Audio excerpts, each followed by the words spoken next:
Hello, everyone. I'm John Furrier with Dave Vellante for theCUBE pod this week. Dave, great to see you. Salute. Hey, Dave, give the Johnny. salute. How's it going? The salute I with the didn't see arm you out, face to Dave. face all week. Yeah, oh yeah, be careful with that one, huh?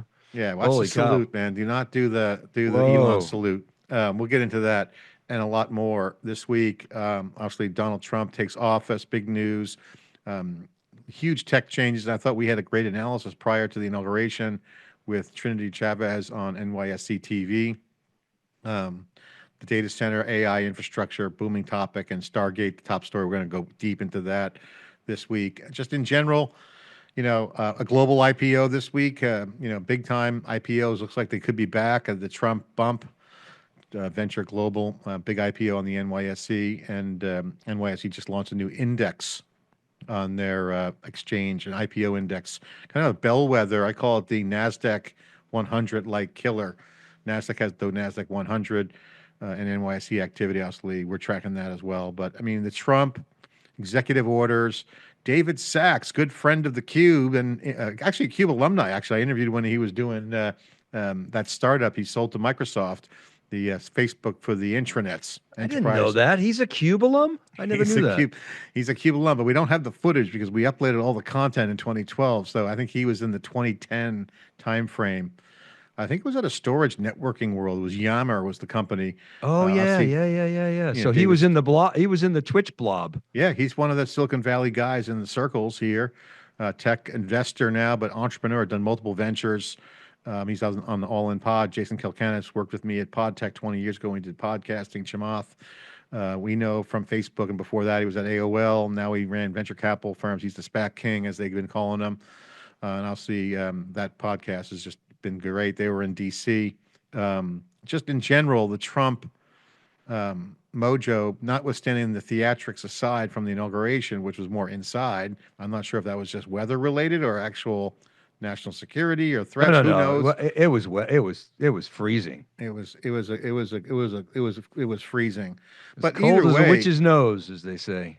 either way, it was a spectacle. The biggest focus was the tech bros, they called them, but also the tech influence. And you're seeing this happen. This is, to me, the biggest story of the week, at least from my perspective, was that you have the MAGA movement. He ran the swing states, the quote referendum. People want it, they got it, and they're seeing it in action. But I think that the impact to technology, because there's some critical pieces to the puzzle that are being worked on right now that you see movement on with a real aggressive stance.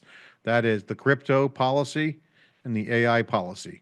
Of course, Stargate, which you mentioned at the top, okay, has the word star in it. I remember Starlink. We'll get to Elon in a second. Remember Reagan, Star Wars, back in the 80s, brought the Cold Sure. War to a halt. And so I think Stargate is hugely interesting. And of course, there's so much other news. The AI spending, we'll get into all that. OpenAI released an operator agent, so you're starting to see the agentic. There's a viral post from Chris Sacca going around. He's almost having a freak out moment of this is unbelievable, unprecedented AI innovation coming fast. It's happening. So let's start, Dave, by unpacking the Trump inauguration and the impact of the tech stuff. Let's put the policy aside for a minute, but like the tech stuff, like the impact to industry, Silicon Valley innovation, and stock prices on Wall Street. The confluence of those two areas, because I think you're starting to see that mainstream tech influence hitting everything, right? So we've been Well, covering in the Q the pod with the vibe is sure different. I mean, Trump, first day in office, he's sitting there signing executive orders, chit chatting with reporters for hours.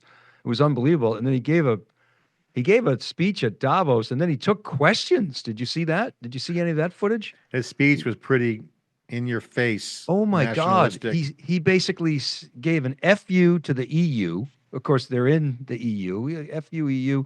He gave the FU to China, the FU to Canada, the FU to banks. Brian Moynihan, Bank of America, said stop debanking conservatives. What? He basically FU to everybody. But his message was, come on shore to the United States. You'll have a great time, or else we're going to jam you with tariffs and play Yeah. fair, or we're going to retaliate. I mean, he was unambiguous. yeah, it was unbelievable. And then the Stargate thing, what's your take on that? Obviously, um, you know, there's a lot of storylines around that. My view is, clearly if you look at the amounts and the people involved. Okay, so you mentioned Davos. You're kind of referring to the Bank of America CEO. You mentioned that. Yep. Trump's going after his enemies. Maybe one of them. He actually called them out from not, for not hiring conservatives or letting conservatives bank with Bank of America, which seems nonsensical. But He you called get, out Jamie Dimon too. I mean, I don't think they're he threw enemies, no, he are they? threw him into the mix. He called him out indirectly, but he did Yeah. mention Jamie. He said, Yeah. and Jamie. Um, yeah, dude, that's happening. Yeah. Well, so let's talk about Stargate. For those of you who don't know, it's a new company, and the number, everybody saw the number, $500 billion over the next 4 years, building AI infrastructure around OpenAI, and they said they're going to initially deploy $100 billion. So it's SoftBank, OpenAI, Oracle, and MGX, which is I think a recently founded investment vehicle out of Abu Dhabi. So SoftBank and OpenAI are going to be the lead partners for Stargate. SoftBank has the financial responsibility. OpenAI is the kind of operational entity, and Masayoshi Son is the chairman, right? And then you saw ARM was in the mix. ARM stock was up like 16%. I don't really understand why. They're part of, NVIDIA uses ARM, but okay. Microsoft is in there, but I think Microsoft is probably kind of a little bummed about this deal. NVIDIA, Oracle, and OpenAI are the technology partners. But so, and you saw the tit for tat with Elon.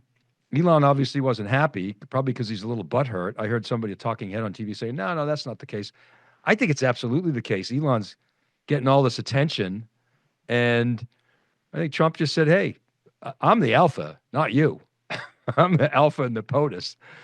So, and I got some information. Of course, Sam Altman said this is already underway. So this is, I think, part of the Abilene, Texas build out, and we can talk about that, which builds on top of OpenAI NVIDIA collaboration, which I think started in like 2016, and then they brought in Oracle, later on. So this campus is already happening. That's what Sam Altman tweeted. It's an Abilene, Texas data center. Microsoft and OpenAI's got this big infrastructure that they've been building. Crusoe is in it, which is energy. It's like a 2 gigawatt data center. I think CoreWeave is in there. And my information suggests that this is not CapEx, John. It's like a kitchen sink. It's OpEx. It's data center cost. It's debt financing. It's power. But over the next several years, you're talking about, I don't know, 5, 6, 700,000 GPUs. So it's Well, potentially a let me big deal. just explain what it is. So the Stargate project is a joint venture, OpenAI, SoftBank, Oracle, as you mentioned. The goal is to revolutionize the AI infrastructure, again, which we talked about prior to the election, with an immediate commitment of $100 billion and another $500 billion over the next 4 years. Okay, and so it's being claimed as one of the most ambitious public-private collaborations in the tech sector. Okay, so you mentioned Texas. Okay, they're trying to use Texas as a place. So you see that. Sam Altman. You got OpenAI with Sam. You got SoftBank, Larry Ellison, Oracle. Look who's not there, right? So let's put this in comparison. So one of the biggest undertakings in U.S. history was the Interstate Highway Project.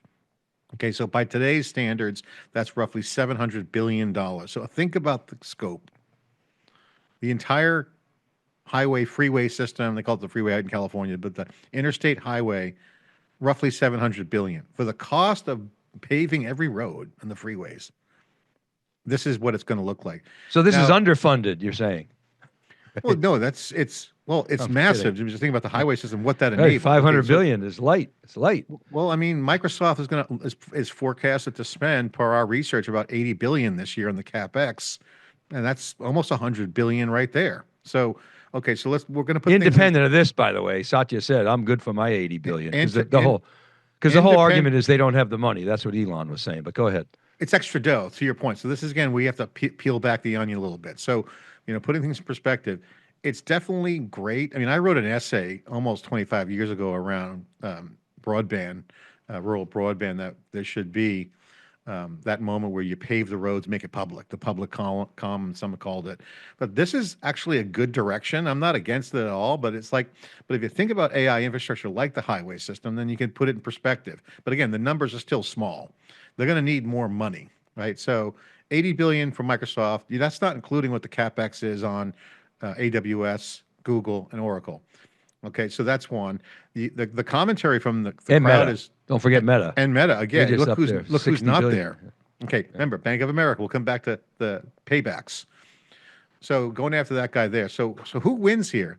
The supporters. Now, some say that I saw a meme on the internet where it was a Trojan horse, the wooden structure going into the castle, and there was like an X-ray, and there's Elon in there, right? So some say Elon's going to get a piece of this, but he was complaining. But this is about like 0.5% of the U.S. GDP kind of on the line here. So the skeptics, are looking at where's the clarity. To your point, the pro folks are like me, like this is great, man. AI development, we need more, and there is AI infrastructure is in massive need, and from a competitive advantage standpoint for the U.S., we are weak.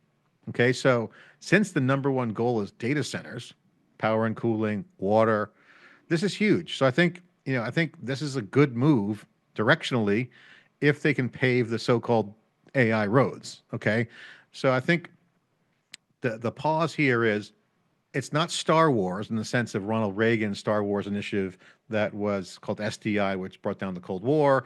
That was an arms race forcing the Russians to spend more.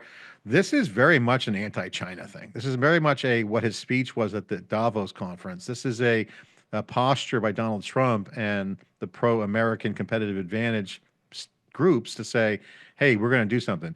But the question is, can they actually do it? So again, both sides are in play here. The pro, we need infrastructure. That's me. And the other side of my brain is, okay, where's it go? To your point. So I think those are the two threads, because there's not enough power. There's not enough data centers. They're all sold out. You can't get any. Right. So we're in a situation where, maybe Greenland looks good with power and cooling. Right. Yeah. I mean, maybe Greenland becomes the data center for the U.S. So, who knows? Again, this is but the politics. And this is a remarkable step in context of the dollar. So it is an ambitious project, but there's no vision on what this is going to look like, how this impacts the industry, what's the impact to AGI, what's the impact to artificial intelligence being practical for society, how does this help human race? So Elon tweeted, whatever, posted on X, they don't have the money. So OpenAI and SoftBank, they're in for 19 billion each, at least on paper. And Elon's right. So it was Sam Altman, Larry Ellison, and Masayoshi Son. What do you mean And they don't have the money? X doesn't have the money. So that's what that's what Elon said, that he posted on X, that they don't have the money, meaning OpenAI, SoftBank, and Oracle don't have the money, and they don't, not on hand anyway. I mean, Oracle has what, $10 billion of free cash flow, maybe roughly that on its balance sheet, maybe a little bit more. It's got more debt. Twitter X is losing money. So No. He just posted on X. Nothing to do with X's balance sheet. Well, just independent of that, they're selling their loans. No. All I'm saying is that. But let me make my point. So Elon posted on X that they don't have the money. So I wanted to dig into that, and we saw Larry on stage with OpenAI and SoftBank. And they don't have the money on hand, but it was interesting to me to see ARM stock jump up so much, because SoftBank's ARM ownership is well over 100 billion. It's probably closer to 150 billion. So they could sell a bunch of ARM stock, which would put downward pressure on the stock. Oracle already has a lot of debt, so I don't see that, being a financing vehicle. So it's unclear where the money would come from unless SoftBank was willing to sell, which, he may be willing to do something crazy like that. He makes a huge profit on ARM and then doubles down on AI. that would be kind of a crazy move. But that's why I think it's not capex. It's not 100 billion in capex. It's a project that's already started. It involves other partners. It involves other capital. It involves operating expenses over some period of time. This goes back to, like I say, 2016. In terms of who's happy, right? It's a good day for OpenAI. I mean, their valuations just probably went up, which in a way is good for Microsoft from the standpoint of they invested early, but it's not good for Microsoft, in my opinion, because they're kind of, cut out of this deal. And OpenAI is expanding its relationships with others. And even in Microsoft's latest financial filings, they cited OpenAI as a competitor. So, and I think Oracle is a winner. NVIDIA always wins, it seems. So, And NVIDIA's going to be a big supplier. I mean, that's what they're going to, I mean, they're yeah, expecting a huge win. and I think Elon is not. I mean, just the perception anyway that he was cut out, and I think it was people saying no, but I think it was Trump exerting his alphaness. There are two alphas, and one has the power, and the other has the dough. I mean, they both have dough, but I think Trump basically said, "Hey, I'm not beholden to Elon. I'm gonna do some stuff with these other guys." And Well, these other guys that have been in his camp. So if you look at, again, I covered the Jedi contract with Amazon Web Services going back many years ago, where Amazon Web Services had the contract. Microsoft, Oracle were in the mix to blow it up because they were going to lose. So their goal was to kill the deal, and they did. Microsoft ended up getting bulk of it. They renamed it to another name. Everyone then get their fair share. But Trump had his hand in that too. And remember, Trump at that time, and through the influence of Oracle, made a question. Remember, what's this Jeff Bezos Jedi? He actually said Jedi in a press conference. And I was like, oh my God, he mentioned Jedi. We're going to look into it, he said. We're going to. A lot of people are complaining. Remember, he said a lot of people are complaining. I remember every word. A lot of people complaining. We're going to look into it. That essentially killed the deal. Okay, I remember Amazon folks going crazy, and that's why they're kissing the ring now. Everyone's kissing the ring, but look who's not at the table at Stargate. It's AWS, Google, Meta. Now, Oracle. They have a relationship. Safra Catz has a relationship with Larry, with Donald Trump. That's well documented and well known. It's a public secret. OpenAI is Microsoft essentially. So there it is. Those are the two there. SoftBank probably got thrown in the mix because they're dumb. There's always someone at the table, as they say in poker. Maybe, but they're ballsy too. They're like they'll do crazy and shit. They'll drop coin like it's nobody's business. So again with Stargate. And remember too. Sorry to interrupt. But remember, Musk and Larry are very friendly. Of course. Yeah, exactly. Yes. Exactly. And so it's really a bizarre. He was on stage. And I think Oracle and Elon they're in cahoots. They're talking about buying TikTok together. That was speculated. But look, they're all in Keiretsu there. So it's fine. I have no problem with that. People can do what they want to do. Yeah, but you got Elon and Sam don't like each other. Or at least Elon doesn't like Sam. Sam's just kind of. I mean, we don't know. We don't know the conditions of the deal. Maybe it is the Trojan horse. That's why I like that meme, because Elon is going to get his pound of flesh. Because remember, he went all in on Trump. He actually burned the boats, as they say, and went all in on Trump. He said this is the most pivotal election. Other people didn't do that. Now they're kissing the ring, so everyone else is kind of out. But on Stargate, let's get back to the numbers. Steve Bannon went all in on Trump too. Where was he at the inauguration? He's hiding. He was hiding in the shadows. He was out there, dude. He was very out there. By the way, I noticed that was pointed out to me by the NYC folks. The chairman of ICE was in the front row, and the tech bros were all behind him. Back to the Stargate, $500 billion over 4 years, first $100 million this year. Okay, Microsoft last week said they're going to spend $80 billion this year. Meta just announced that they're going to plan to spend $65 billion this year to expand. Up from what was expected to be 50.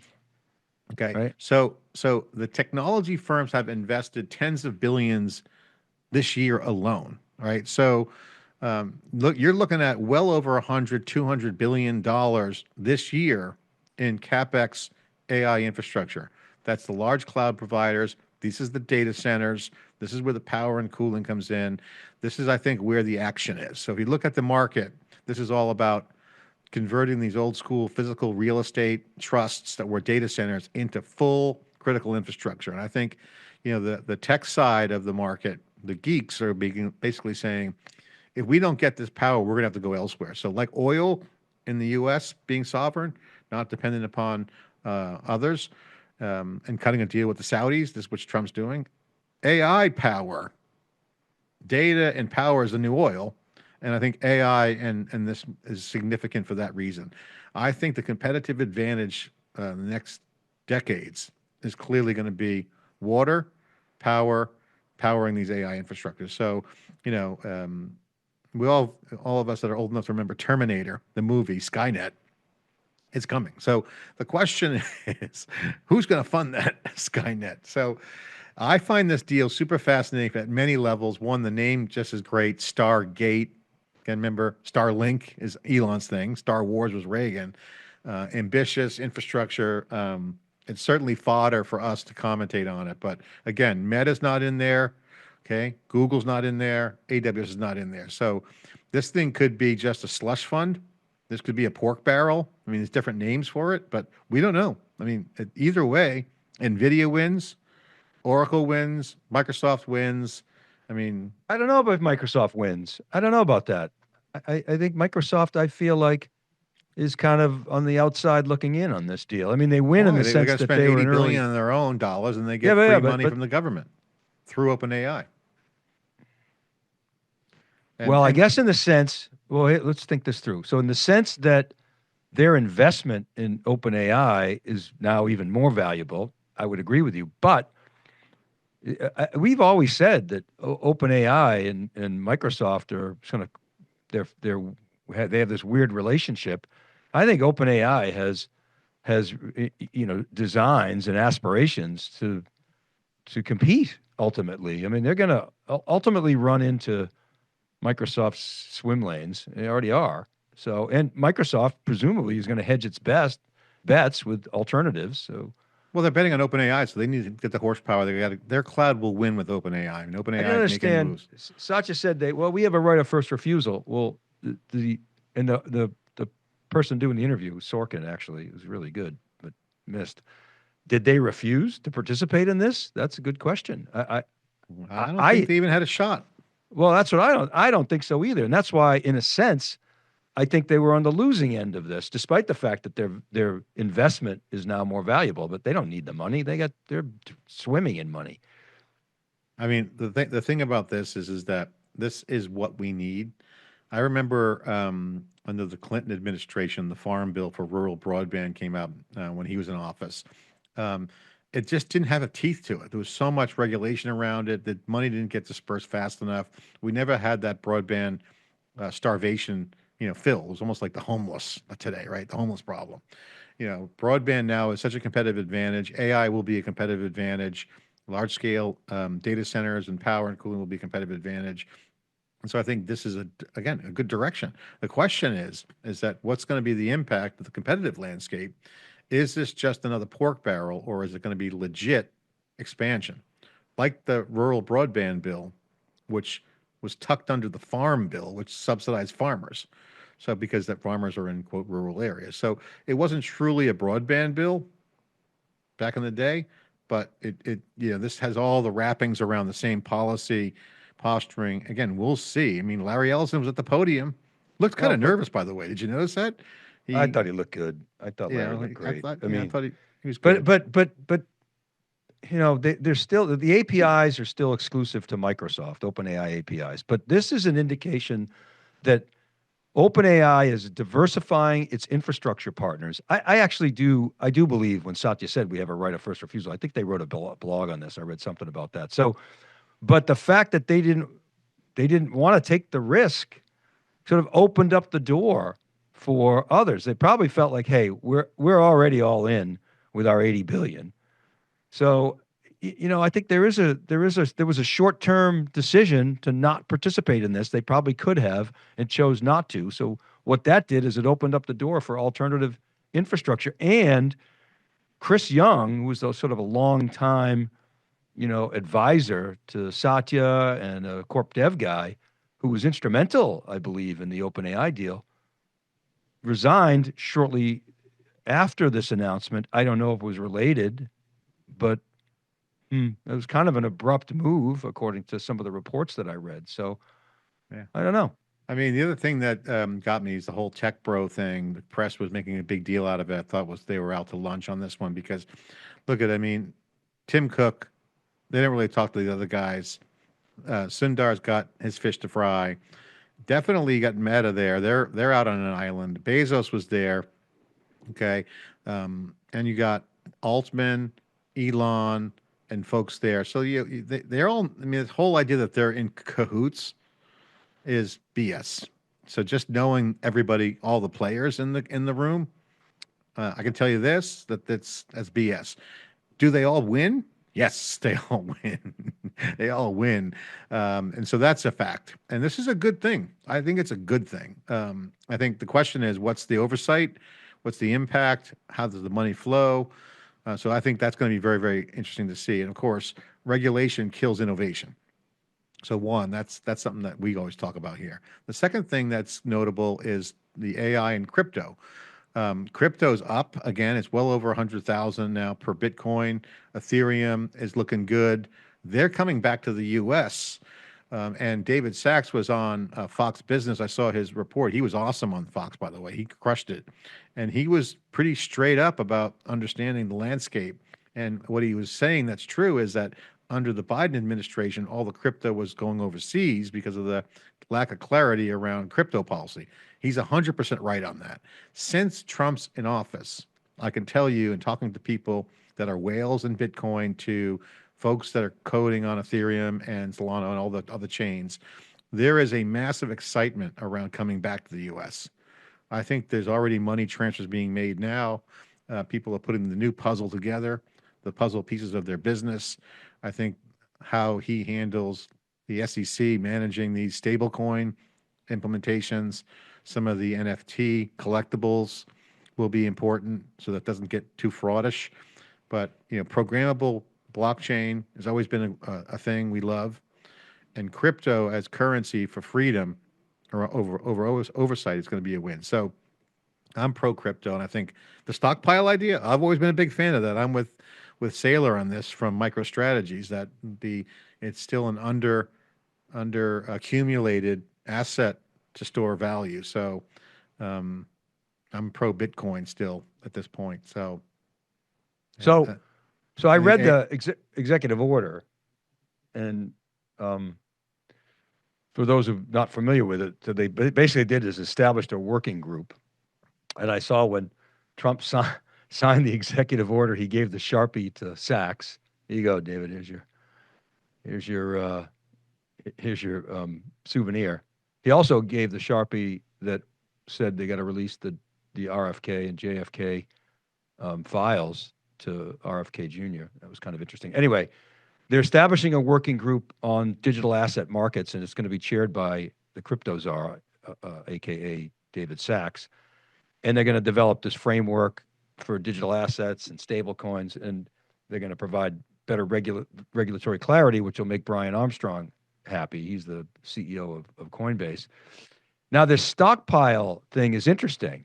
They're going to evaluate the potential to create this digital asset stockpile. My understanding, John, is that basically instead of, because when they seize crypto assets from criminals, they basically, U.S. government sells them. And I think the plan is to just sit on them because they think that, probably correctly, that crypto is going to be worth more in the future. So I kind of like that move. The numbers, I want to say 20 billion that they've seized so far. I heard it, but I can't remember.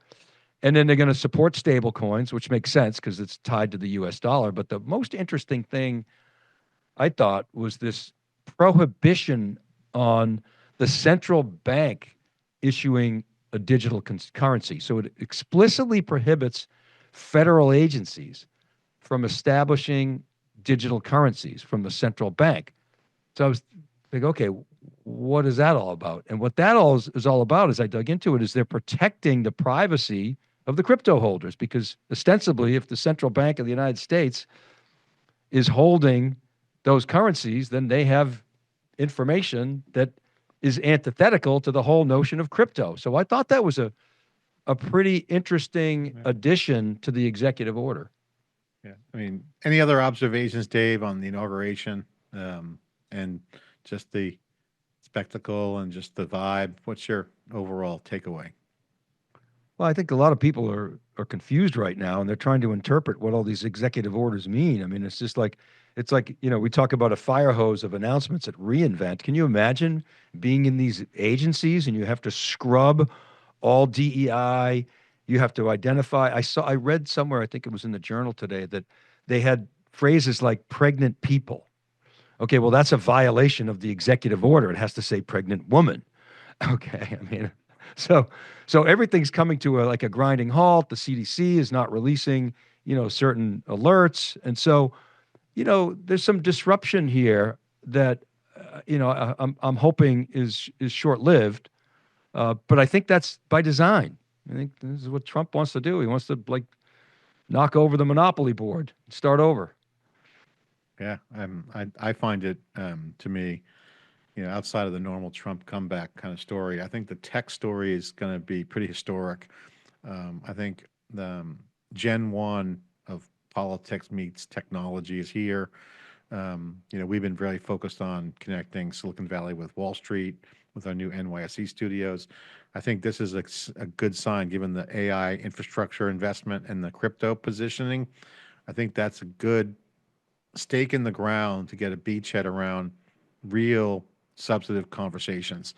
The Davos thing was very dampening, as I had predicted to be geopolitical nightmare from that, given the Trump election. It kind of played out the way I thought. And word on the street is Davos is declining in relevance, and many people are commentating on the lack of attendance this year. Now, there's an inauguration going on this year, so I think that is a big factor. But there's a huge global play. Oil is an opportunity for the U.S. that's been talked about. But I think in general, geopolitical impact will certainly impact the cloud players. I mean, Amazon Web Services, Google, and all the different cloud players. You talk about sovereignty in the cloud and the data regulations. And I think in Europe, a lot of VCs that I follow on the internet that are in Europe that are pro innovation are all sharing the meme that was going around of, innovation in the EU and innovation in the United States. On one, classic Instagram post where it's cut in half. On one half is this really beautifully engineered bottle tap cap that when you take your drink and you can hang your bottle cap to the edge so you don't have to litter. And the U.S. side, it's Elon's rocket ship being caught out of midair. Okay, and that was the two illustrations. And again, it's kind of a meme, so it's idea it's to be over the top. But in the EU, they care about bottle caps littering tops of plastic bottles. In the U.S., they're catching rockets in midair. So, that's the vibe right now. And Europe is under a lot of pressure of, where's the innovation? And Ruth Borat, the CFO of Google, gave a speech in Switzerland, saying specifically that if you look at the X number of trillion-dollar valuations and billion-dollar valuations, she actually gave numbers on almost nothing in the EU, meaning you don't have anything. So that's a huge backdrop, Dave, to look at the politics and the wealth creation. So, you know, Trump has leverage. He's got the mandate vote, and then he's swinging the stick. We'll Well, see what happens. What's the fallout? and I'm curious as to what's going to happen to the regulations that came out just before the inauguration, which we talked about last week, the AI technology diffusion restrictions. Trump did sign an executive order that revoked the executive order that Biden put in place that was addressing AI risks. But I think I'm sure this was quite different. It was an order signed by Biden to reduce risks that artificial intelligence poses to consumers, workers, and national security, which I think is different than the AI diffusion. So I think because I think that one is more complicated, and there's probably aspects of it that the Trump administration is in favor of. But it's quite concerning, as we talked about last week, because of the gray area for all those countries in the tier 2 zone. And so that is something that I think the Trump administration is going to have to tackle, but it's more complicated than some of the ones that he went after. And then I just had one question for you. How do you feel about, just going back to crypto, how do you feel about the Trump coin and the Melania Trump coin? I have no problem with it. I think the meme coins are essentially like NFTs in my mind. It's like collecting baseball cards. You get a commemorative coin when someone's president, stamp, I mean, I thought David Sachs was great on this point, on this interview. What did he say? I didn't hear him. I mean, Well, just kind of defending Trump, obviously. the question from the mainstream media was along the lines of, how do you balance? Is it a security or is it an asset? And he's like, there could be both. And he gave a multitude of answers, which was smart, and he was right. It could be used as a collectible, it could be used as a store of value, it could be used as a security. So there's a lot of different situations that crypto can be used for. Okay, besides the underlying infrastructure of decentralized, blockchains. But I think overall, it's a great freedom moment for the crypto industry. One, for the U.S. to get back into control, and companies like Coinbase have been screaming at the top of their lungs under the Biden administration. Just tell us the rules of the road. We will obey them. We're not trying to like do fraud here. Now, there's a huge fraud market in the past 5 years in crypto with all the scams. Buy my coin. So there's people kind of look at that, but I look at the NFT market and what meme coins are as like a collectible. When you start getting into real commerce, it's around does the central bank, is there central control? Are there tracking mechanisms? These are kind of libertarian views that if you think that you want to have an immutable, protected, secure, private transaction system, that's key. And look at the posture. I mean, Trump let the founder of, you know, what's the site that did all the Silk Road? Okay, Ross let him out. He had a life sentence to die in prison. He's now 40 years old. He's free. That's a huge signal to the community. He delivered on that promise. He promised he would free him. So you start to see Trump kind of check the boxes on the chits. And if you're Trump, he's probably like, I want to get all these commitments out of the way. Elon, you can have that. Larry, you can have that. Crypto, you can have that. So it's going to be interesting to see where the reality is between what has been promised in the campaign to what's actually going to better society. So, I think it's going to be a very interesting game, and I think it's going to be required for the podcasters and people like us to be on top of it, to focus in on the action and where's the truth, where is the value. Is it a pork barrel slush fund for the players who supported him, or is it going to be real progress? I mean, that's the question. That's the question on the table. Sure, but the one thing we do know, and we don't know the answer to that, but we do know that sentiment is way up, right? And that we have a business friendly administration. I mean, the senators from Massachusetts are consistently just attacking business. Liz Warren being, our great senator from Massachusetts, being the poster child for that. So I'm personally very excited that at least the government that we have in place now is going to engage with businesses in a positive way. And I think the tech bros, lining up to kiss the ring is smart. I mean, they're idiots if they don't do that. You saw what happened you just talked about it earlier today in the pod about what happened with Jedi. Yeah. And I always felt like that was a little vendetta against Bezos. And so, Bezos got ripped for, not, putting out an anti-Trump or a pro-Kamala, opinion from the Washington Post or shutting it down. But that was a smart business move. Yeah, but this is the thing. I mean, the kissing the ring we mentioned on the last pod, but here's how it all plays out. So Rolling Stone magazine has the article sources. This is a quote, sources. Trump's team members don't buy Zuckerberg's right-wing conversion as entirely genuine. One senior official says he's got a lot more ass kissing to do. Yeah, okay, good. Because he's full of shit. He's such a flip-flopper. I mean, I agree with that headline. I mean, come on. But again, this is what, Elon was at least genuine. He burned the boats. He stood on stage. David Sachs, another one. They said, this is my position. They weren't afraid to take the chance.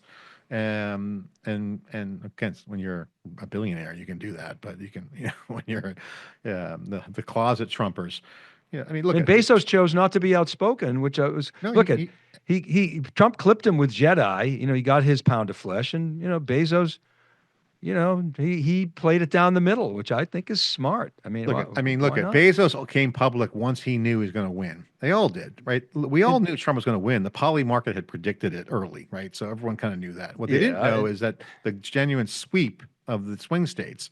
So, the referendum that everyone's talking about is real. I mean, this is the conversation that the Democrats don't like, is because in with everything that they know about Trump, I mean, it's well documented, multiple convictions, all the stuff he's done.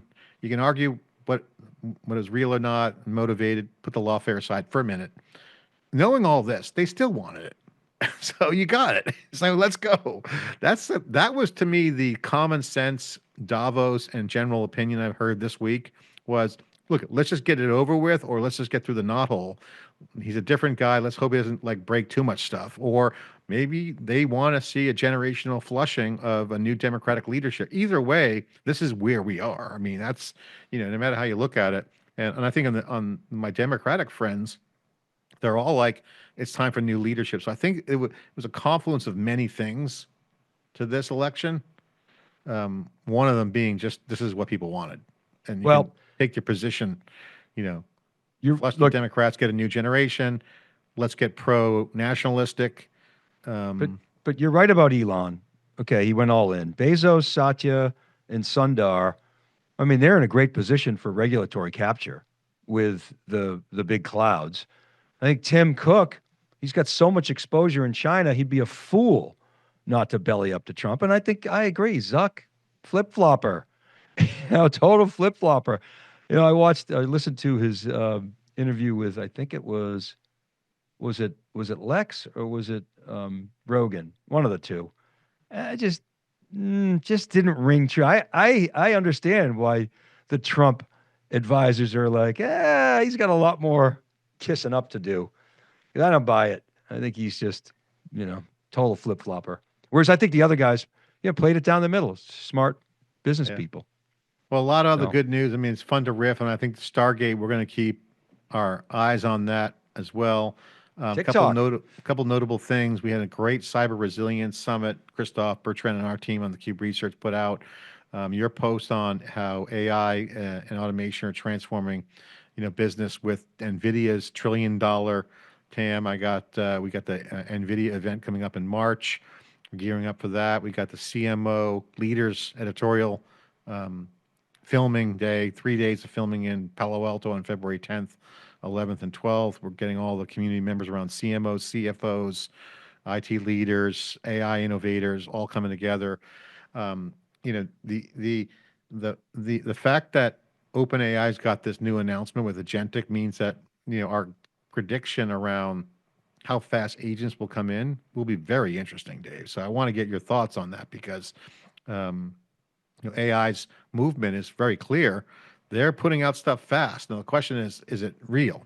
Right? It is controlled launch, so not everyone's going to have it. It'll be a different price point. But if they continue at this pace, they will be the fastest adopted application over the Gmails and Slacks of the world. So it's already winning.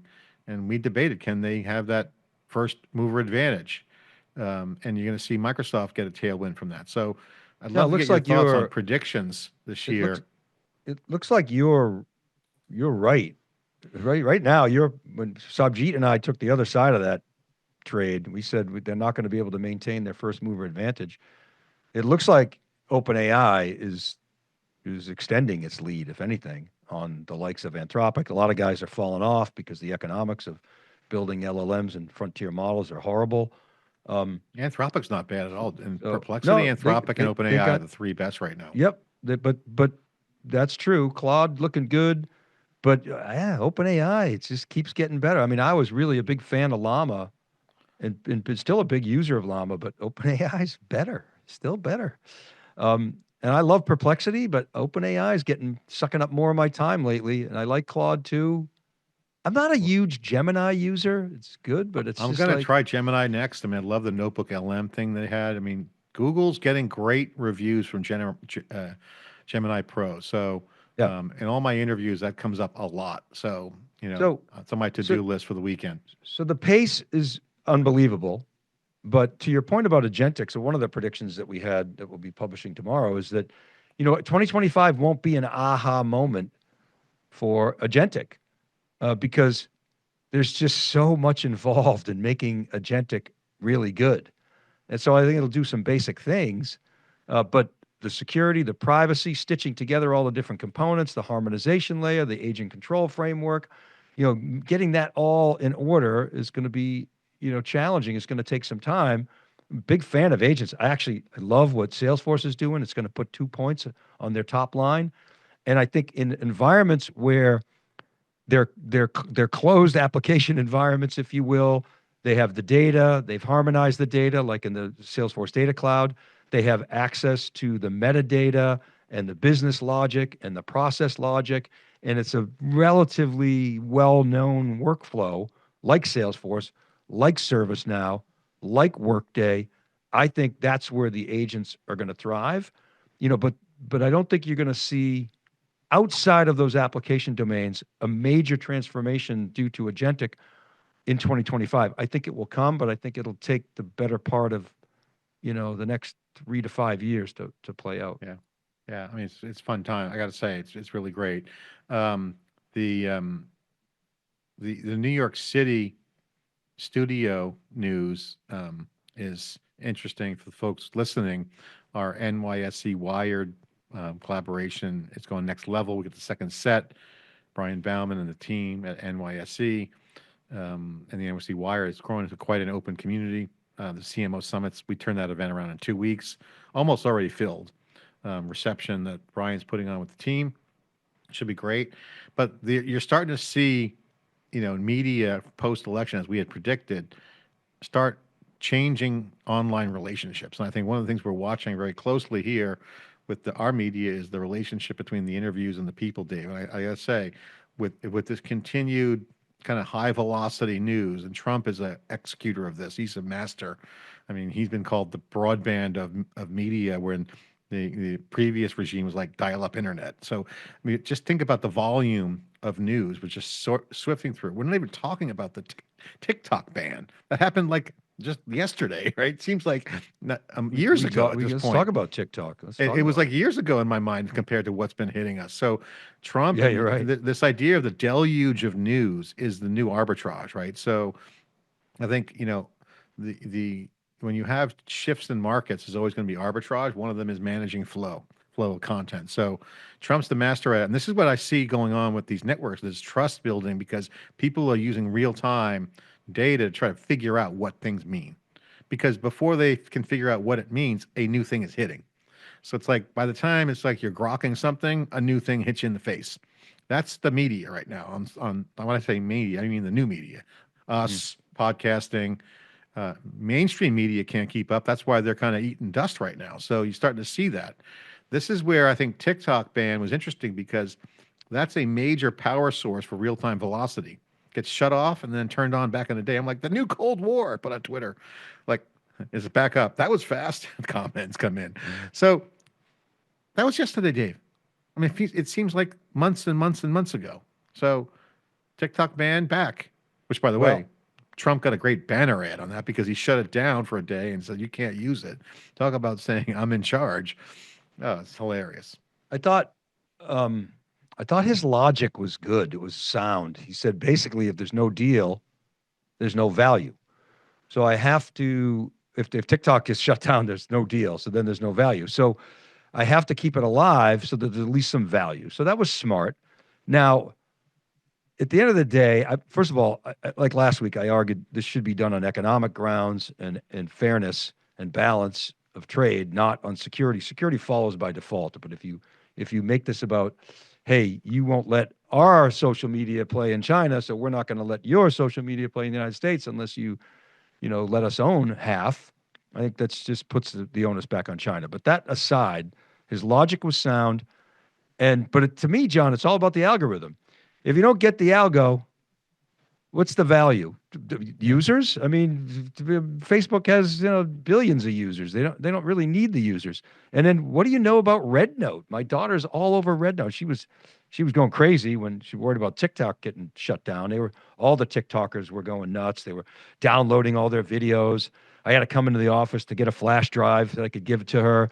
But then she's on Red Note. She's like, Red Note's actually better than TikTok. It's a better algo. I was like, okay, why aren't they shutting down Red Note? Well, as of the stories hitting today, U.S. users dumped Red Note after Trump paused the TikTok ban. So I'll say leading up to the ban, people were banned of TikTok. People jumped on the Red Note bandwagon. So it became the number one free app in the U.S. But after the ban, it's down. I mean, they reached a high of on the report here is 32.5 million daily actives.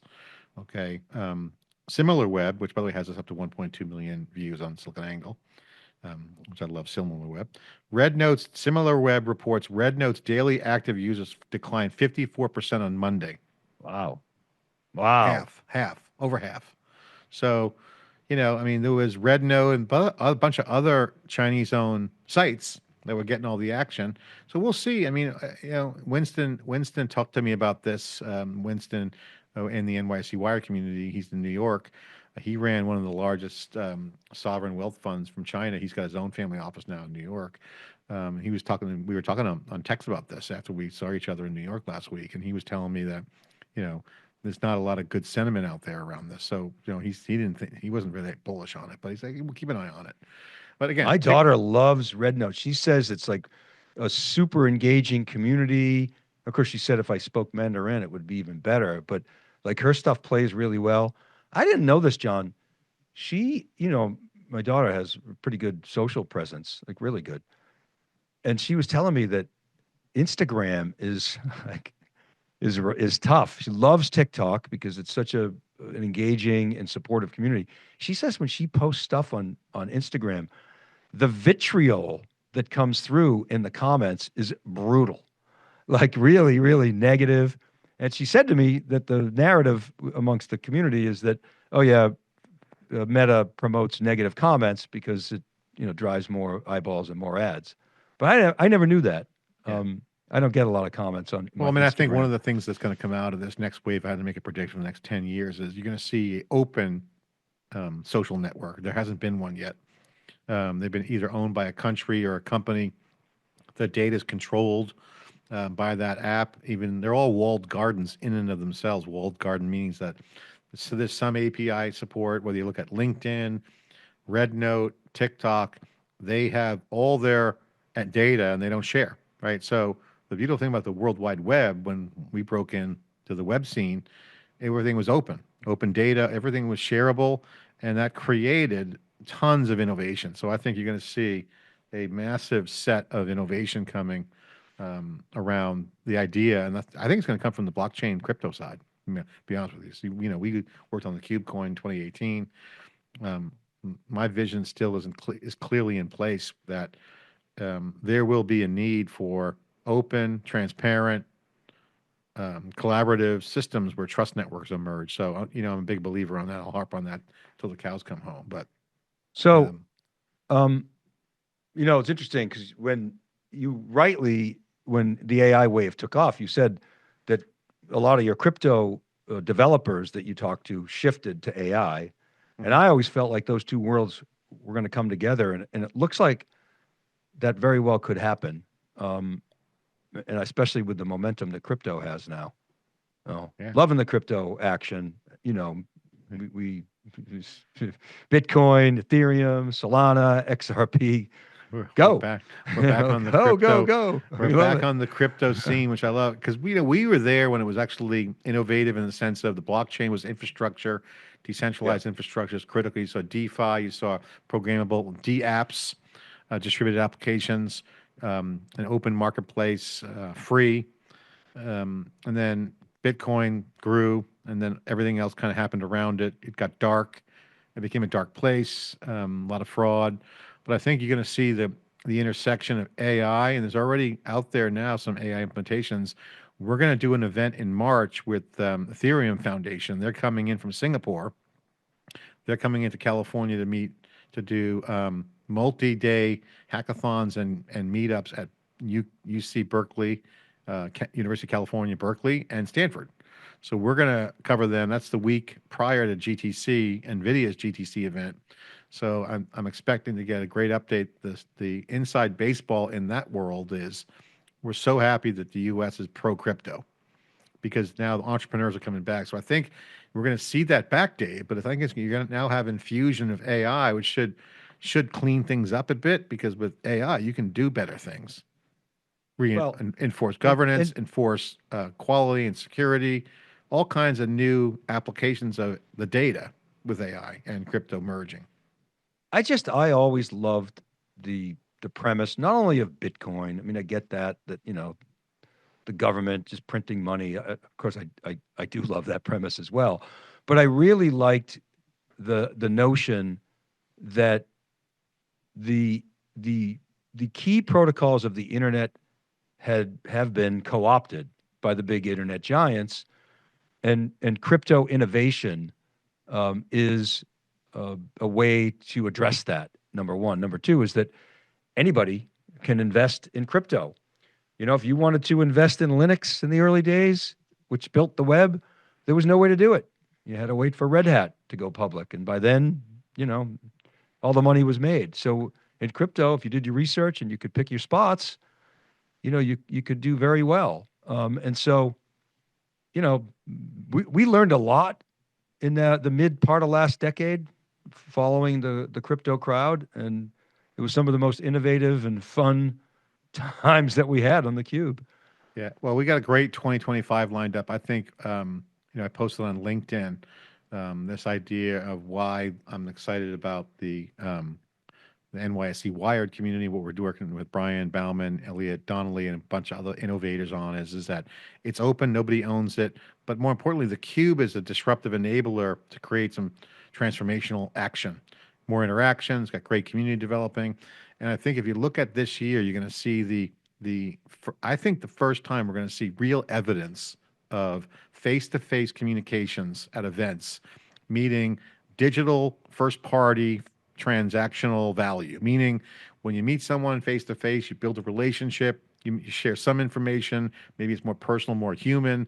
Then you go online where people have been essentially since the pandemic, and certainly OGs like us have been using online tools, but we have online knowledge now. So I think you're going to see the fusion of hybrid face-to-face digital relationships forming and changing a lot of the interactions, the quality, the outcomes.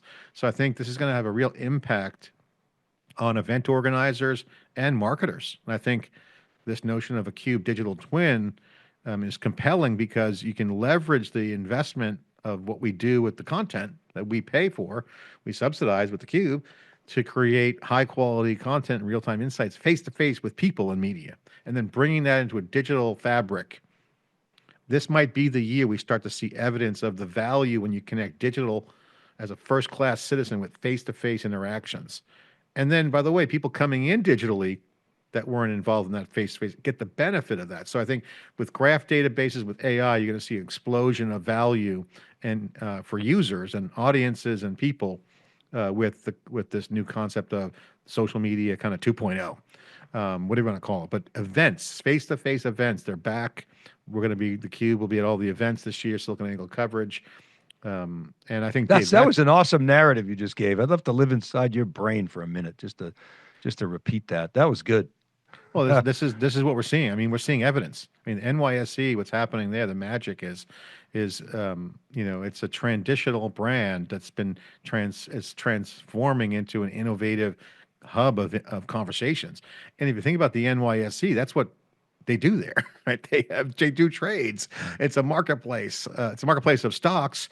But if you can create a marketplace of ideas, what's happening with the NYSE Wired community could happen to every company, right? So this is, I think, the future of commerce, future of marketing, future of selling, future of value creation is collaboration, and the whole holy grail of future of work, Dave. That's been quite the hyped up topic, and no one's really kind of put their finger on the magic formula, and I think it might be staring them in the face, and they just don't know it. So we're going to watch that. I'm excited to see how that plays out this year. And again, it's a long game, but I think you're going to start to see evidence now, proof points like, wow, a face-to-face event, go hybrid digital, but don't do it as kind of like some sort of lead gen marketing campaign, buy something. It's going to have to be almost as good of value as being face to face, and the tools are all there. So again, my rant is up, but I think that's going to be an exciting watch as a breakthrough idea. So, all right, Dave, as always, anything on your mind? Well, some big earnings coming up next week. Um, Rob's got his list there. So every week, we really appreciate what Rob does. I mean, he just provides all kinds of support. Covers the news like crazy. Let me just pull it up here because it's um, it's a big earnings week, right? We got SAP, IBM, Microsoft, ServiceNow, Meta, Tesla, Intel. Oh boy, Hmm. Apple, Samsung, and more. I didn't make a prediction about Intel. He's like, just I'm going to drop my predictions tomorrow. I'll have to do a bonus 11th. I had You 10 got to do predictions. a bonus lightning I'll have to round. Come do a on. bonus Intel prediction that they will spin out the foundry this year. And I'm praying and hoping that they can stay as an independent company. The vultures are circling. That would be a crime if Intel cannot remain an independent company. They very well should be able to. At least I hope so. Um, Read my piece on a bold I plan will. to spin out Intel's foundry. And Well, let's SiliconANGLE.com is where all the action. I just looked at the similar web, 1.2 million visits this month in December. So down a little bit from 1.3, but um, getting some good traction there thanks to the research That's good team. numbers. 1.2, Um, 1.3 million. That's just SiliconANGLE. That doesn't include the the Cube. That cube doesn't dot, include the Cube research. That doesn't yeah, include yeah. the Cube, the social media. That's none. Doesn't include the live views that we get. That's just news on That's the SiliconANGLE. blog. That's the blog. That's the publication, I guess. That's pretty good. Yeah, look at High Frequency Insights free. We made a bet on free content. We love it. Um, Now we got to monetize. I think the monetization will be just continue to do the sponsor the Cube, sponsor us, and the research team. Also, got a great service vehicle. So shout out to the Cube research team. Shout out to all the folks on our team kicking off 2025. Again, slew of events. MWC's coming up. You got tons of events. RSA. We're going to do a lot of security events. Look for AI events as well. We're going to see a lot of new brands emerging. Everyone's trying to be that AI event. We'll be at the most important ones, of course. Um, Same as last year. Google Cloud, KubeCon, our IBM Think, Red Hat, Dell Technologies World, KubeCon, AWS reInvent, tons of content, supercomputing, and these media days we're doing. These are editorial events that we're funding for our community. So a lot of video content coming. Stay in touch. Thanks for listening, Dave. We'll see you next time. All right, Thanks for John. listening. We'll see you in New York soon. All right.